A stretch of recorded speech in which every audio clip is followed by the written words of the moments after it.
मानयोग देश के प्रधानमंत्री श्री नरेंद्र मोदी जी का पंजाब के इस पावन धरती से गुरुआं पीर पैगंबरां की चरण छो इस धरती से स्वागत करन दा मैनूं आ मान मिले ते मैं क्योंकि हरेक बंदे का नज़रिया अड अड होंदा है।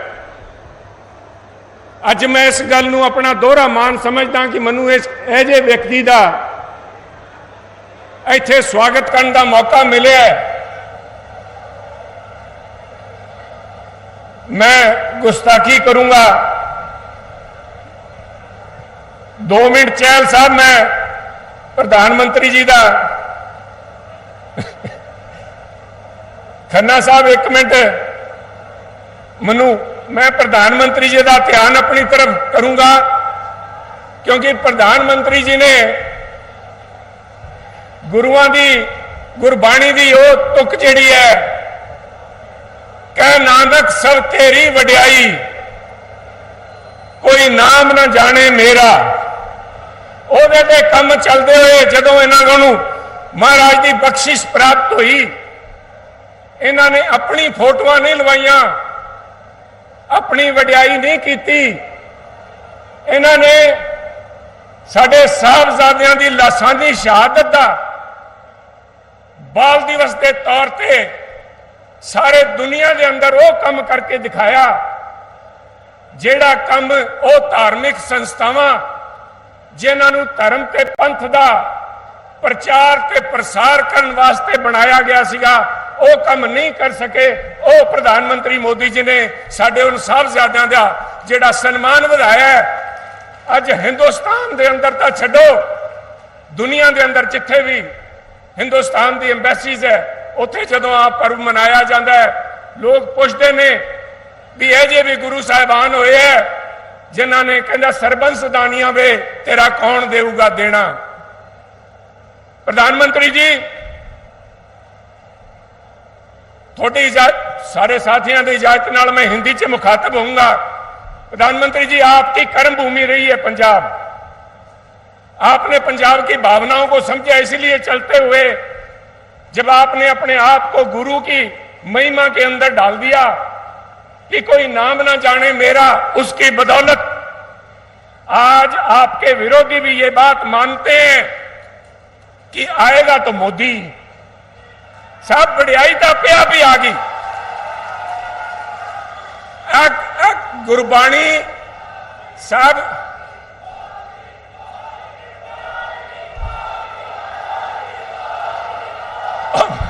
मेरी बेनती है मैनू 5-7 मिनट मिले है। ये मुद्दे पंजाब के बड़े गंभीर है, क्योंकि जदों मैं कहा भी आएगा तो मोदी जी आप सिर्फ वर्तमान के प्रधानमंत्री नहीं है, आवाज़े खलक के बिना पे मैं कह सकता हूं कि आप आने वाले देश के प्रधान के अगले मुख्य प्रधानमंत्री भी आप हैं। इसलिए मैं देश के नए बनने वाले प्रधानमंत्री से मुखातिब हो रहा हूं, क्योंकि पंजाब जैसा आप छोड़ के गए थे साहब, पंजाब आज वैसा नहीं है। वो पंजाब, हमने उनका पंजाब का पानी गंदला कर दिया। हवा हमारे धुएं, और धुएं के साथ साथ मैं समझता हूं इसमें से धुआं तो गया, धुआं तो है ही है। हमने हमारा धरती को जहर से भर दिया। हमने हमारा धरती को जहर से भर दिया। साहब आज पंजाब के अंदर जहां भी हाथ लगाएंगे दर्द वहीं पे मिलेगा आपको। पंजाब के दर्द की दास्तान बड़ी लंबी है, परंतु आपके रुझान भी बहुत है। मैं चंद शब्दों में जो हमारे मेन मुद्दे हैं, जो कि देश की सरकार ही हल कर सकती है, आपके सामने रखूंगा। प्रधानमंत्री जी, आज पंजाब को मदद की जरूरत है। आज पंजाब एक ऐसे सशक्त लीडर को ढूंढ रहा है जो पंजाब की, जिवें पंजाबी च कहंदे पंजाबियों की बांह फड़ सके। अज पंजाब की फसल ते पंजाब की नस्ल दोनों को बचाने का आज सब समय आ गया है। और ये बेनती मुझे आपसे करनी पड़ रही है, क्योंकि आपने तो, मैं जब फसल की बात करता हूं तो आपने पंजाब के किसान का एक एक दाना एमएसपी पे खरीदा है, एक एक दाना खरीदा गया है। परंतु कुछ लोग अपने आप को स्वयंभू किसान का रूप धारण करके किसान का नेता कह के आज किसान का दर्द के ऊपर अपनी राजनीतिक रेवटियां सेक रहे हैं। किसान के नाम पे कई लोगों ने अपनी दुकानें चमका रखी हैं। ये वही लोग हैं साहब, मैं जब उनको कहता हूं कि सेल्फ अपॉइंटेड लीडर्स, वो लोकतंत्र के अधिकारों की तो बात करते हैं, परंतु लोकतंत्र का जो क्वालिफाइंग टेस्ट है, इलेक्शन में लड़ने से कतराते हैं कि उन्होंने एक दफा हाथ डाल के देखा था, उन सारों की जमानतें जब्त हुई साहब। और ये जो किसान के मुद्दे हैं, आज आप दर्द समझते हैं किसान का। पंजाब आपने सारे देश के अंदर एस्पिरेशनल डिस्ट्रिक्ट बनाए हैं, हमारा तो सारा पंजाब ही एस्पिरेशनल है साहब। पंजाब के हर व्यक्ति की तवक्को आपसे है कि आप उसे एक बढ़िया जीवन व्यतीत करने का आप दे सकते हैं। ये इस सरकार से तवक्को इसलिए उठ गई कि आपने तो चाहे लिक्विड फर्टिलाइजर दिए, आपने ड्रोन दिए, आपने एमएसपी दी, उसके बावजूद भी किसान का दर्द आज भी झलक रहा है। आपने पूरे देश के अंदर 10 करोड़ से ज्यादा किसानों को किसान सम्मान निधि दे रहे हैं। 60,000 करोड़ रुपया सालाना किसान की जेब में। वो गरीब और छोटे किसान जो कि एमएसपी से भी जिनका घर नहीं चलता, उनकी आपने दर्द समझा और उनके यहां आपने पैसा भेजा। वो पैसा पंजाब में मिल नहीं रहा क्योंकि ये सरकार निकम्मी है।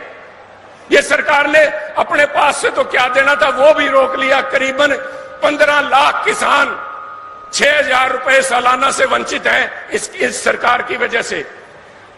प्रधानमंत्री जी, जवान को, जहां पे जवान की बात करते हैं, किसान की बात करते हैं, दोनों को आज मदद की जरूरत है। जवान को चिट्टा लेके बैठ गया।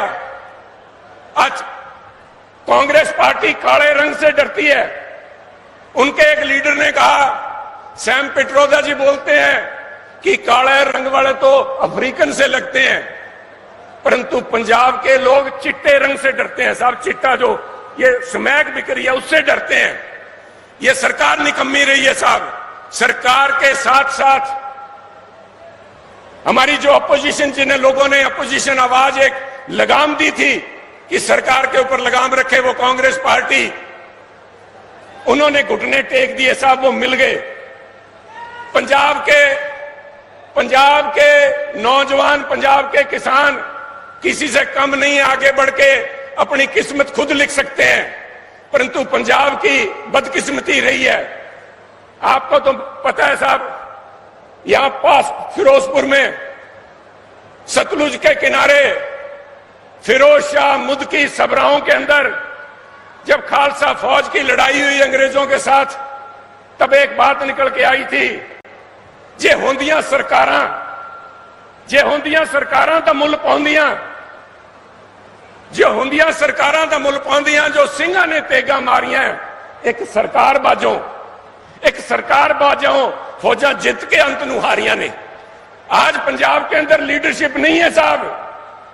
लीडरशिप को मजाक बना रखा है, छल्ले गा रहे हैं, किकलियां गा रहे हैं, परंतु किसान का दर्द नहीं। किसान को और व्यापारी को आपस में टकराने का काम कर रहे हैं। और उनके साथ चोर सिपाही के गेम खेलने वाले कांग्रेसी नेता, चाहे अपने आप को कोई वो लिखते हो शैडो चीफ मिनिस्टर, कोई अपने आप को कांग्रेस का प्रधान कहता है, परंतु जहां पे महाराजा रणजीत सिंह की बात चलती है, प्रधानमंत्री जी, वहीं पे 2 गद्दारों की नाम बात आती है। और 2 गद्दार थे, तेज सिंह और लाल सिंह, जो अंग्रेज से डर के मिल गए। और यही रोल यहां पे कांग्रेस के नेता निभा रहे हैं। ये लोग अपनी खाल बचाने के लिए पंजाब की आवाज इन्होंने गिरवी रख दी सरकार के पास में। आज पंजाब की सरकार बेलगाम होकर घूम रही है। आपकी तरफ वो लीडरशिप वैक्यूम, अगर कोई मजबूत लीडर है, कोई सख्त डिसीजन ले सकता है। आतंकवाद के फिर से बात चल रही है, सुप्रीम कोर्ट में एफिडेविट दे के आई है सरकार कि पंजाब में आतंकवाद फिर से सिर उठा रहा है, आतंकवाद सिर नहीं उठा रहा साहब। सरकार अपनी नालायकी छिपा रही है और इसीलिए मैं आपको बधाई दूंगा कि आपने फैसला लिया कि बीजेपी अकेली चुनाव लड़ेगी और वो आपकी बदौलत कि मोदी ही तो मुमकिन है। अगर मोदी ऊपर प्रधानमंत्री बनते हैं तो साहब वहां की मजबूत सरकार, और ये इलेक्शन तो सिर्फ ट्रायल रन है साहब। जो 27 के अंदर आपके नेतृत्व में यहां सरकार बनाने का मन लोगों ने बना लिया है कि पंजाब में स्ट्रांग लीडरशिप की जरूरत है और वो बीजेपी प्रोवाइड करेगी, बीजेपी ही वो विकल्प है। इसलिए मैं आपको बधाई देता हूं और मुझे इस बात की खुशी है कि आज यहां आए हैं आप और पंजाब को आश्वासन देके जाएंगे कि हम पंजाब के ऊपर निगाह रखे हुए हैं, हम लोकतंत्र की, हम संविधान की कदर करते हैं। परंतु अगर पानी यहां से ऊपर जाने लगा, नाक से ऊपर, तो सब पंजाब को हम खतरे में नहीं पड़ने देंगे। ये आश्वासन आज लोग आपसे चाहते हैं। मैंने समय को ज्यादा ले लिया, क्षमा चाहूंगा। जय हिंद साथियों।